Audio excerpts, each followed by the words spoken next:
Bir neçə gündə yenə də Azərbaycanı bir-birinə vuran 15 yaşlı qızın dünyaya uşaq gətirməsidir. Hadisə Ucar rayonunda baş verib. Yeniyetmə qız dünyaya uşaq gətirib. Hamımız izləyirik, fərqli münasibətlər bildirənlər var, fərqli cavab verənlər var, ananı suçlu bilənlər var, qızı günahkar bilənlər var, qovunun, qoşunu, məktəbi. Fərqli təbii ki, yorumlar yazılır. Mən Ucarla bağlı, yəni bu hadisələrin ən çox məsələn Masallıda baş verdiyini eşidirdik, Cəlilabadda, Lənkəranda, Qusarda, Qubada, ən çox bu halların, məsələn bu rayonlarda daha çox deməzdim, amma belə hadisələr olanda həmən ictimailəşdirirdilər. Amma məsələn mən Ucarın adını heç vaxt hansısa az yaşlı uşaq dünyaya gətirməsindən, təbii ki, qızlardan gedir. Məsələn, az halda eşitmişik, amma bunu eşidəndə təbii ki, başqaları kimi məndə də bir narahatçılıq əmələ gətirdi. Narahat oldum ki, niyə görə bizim az yaşlılarımız, yeniyetmə qızlarımız valideyn bilmir, valideynin xəbəri yoxdur. Qız hamilədir. 36 həftəliyində ana xəbərdar olub ki, qızı bir neçə günə dünyaya uşaq gətirəcək. Sual yaranır. Ana, sən bu qızla, bu evladla bir evdə, bir mənzildə yaşamırsan. Ana, bu qız səninlə bir evdə yerimirmi, nəfəs almırmı, danışmırsınızmı, gülmürsünüzmü? Sən bu yeniyetmə qızın bədənində, xarici görkəmində dəyişikliyi hiss etməmsənmi? Və biraz da mən ananın müsahibəsinə baxdım. Çox sakit, çox səbirlə. Mən hiss etməmişəm, bu mümkündürmü? Bilmirəm, analar nə yeyir, nə içir, haran havasını alırlar ki, belə oturub, sən azından 40 neçə yaşa yaxın yaşı olan bir qadınsan. Necə ola bilər ki, sən qızının,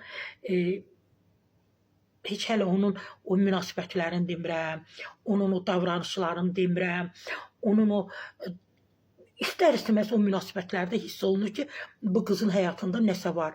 Bunun bədəni bütövlükdə, bu az yaşlıdır. Bunun çox incə bir bədəni var. Bunun necə ola bilər ki, bunun görkəmindən, bunun quruluşundan sən hiss etməmsən? Əlbəttə ki, Ucar rayon mərkəzi xəstəxanasına qəbul olunublar, doğum şöbəsinə.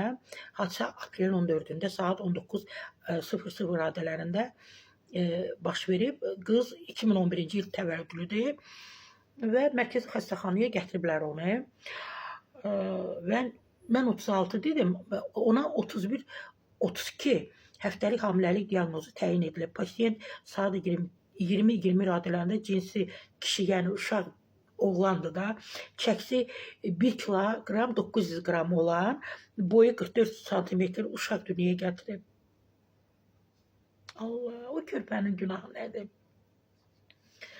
Ana və uşağın vəziyyəti dəyərləndirilərək müvafiq klinik protokolluğa uyğun zəruri tibbi yardım göstərilib. Zahi kahı vəziyyətdə aprelin 17-də sahə həkim, mama ginekoloq nəzarəti altında ambulator müalicə üçün evə yazılıb artıq. Təbii ki, ana danışdı, dedi ki, kim edib bunu? Kimdir bu uşağın atası? Təbii ki, qonşunun adını, soyadını dedi. Qonşunun o adı hallanan oğlanın, o kişinin valideyni də müsahibə verdi ki, 6 nəfər, 7 nəfəri artıq polis idarəsinə dəvət ediblər, şöbəyə dəvət ediblər. Hər birindən ayrıca izahat alınıb. Amma mən düşünürəm ki, mənim oğlumun günahı yoxdur. Mən düşünürəm ki, həmin o 6 nəfər deyirsiniz, biri sizin oğlunuzdur, digər 5 nəfərin valideynləri də sizi kimi deyəcək ki, bizim evladlarımızın heç bir günahı yoxdur. Bəs yaxşı, bu qızın, bu 15 yaşlı yeniyetmənin günahı nədir? Mən inanıram ki, bir neçə gündən sonra açıqlama gələcək ki, qız könüllü bunu edib, qız özü bunu, oğlanı könüllü kişini evə dəvət edib. Yəni, mən inanıram ki, bax, belə olacaq.